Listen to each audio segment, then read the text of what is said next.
Денеска православната црква ги празнува свештеномаченикот Фока, епископ Синополски, светиот пророк Јона и светата маченичка Фока Бавчанџија.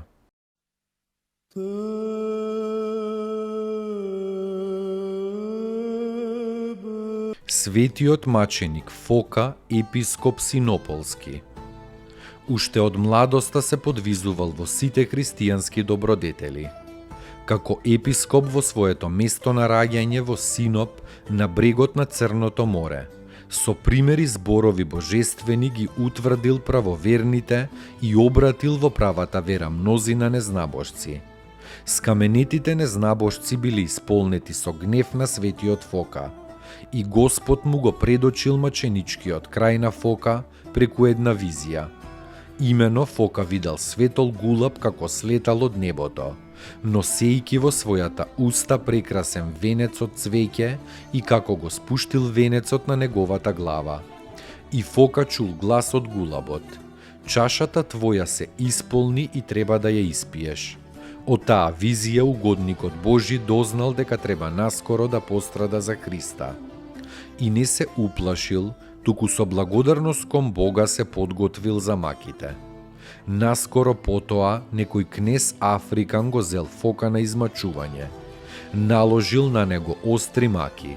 Сето тело му го избил и изранил, па после стемнувањето го фрлил во зовриена вода, во која храбриот Христов војник го завршил овоземниот живот и се преселил во радоста на својот Господ. Пострадал во времето на царот Трајан.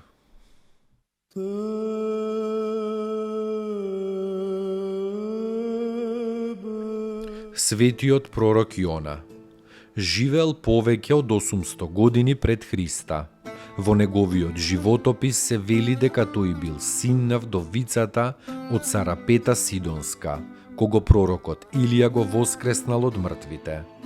Со своето тридневно пребивање во утробата на китот, светиот Јона го предизобразил тридневното пребивање на Христа во гробот, а неговото спасение од утробата на китот, воскресението на Господа од мртвите. Сето останато за овој прекрасен пророк треба да се прочита во книгата на пророкот Јона.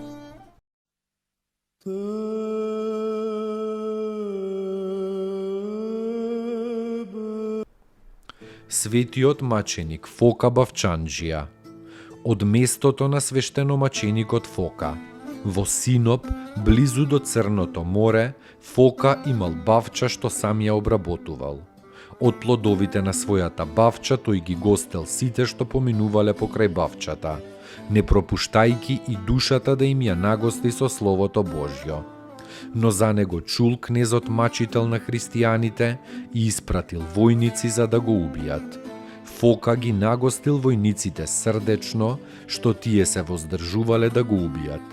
Но по негова молба тие извршиле наредбата и му ја отсекле главата. На тоа место, а врз неговите чудотворни мошти, наскоро е подигнат храм со неговото име.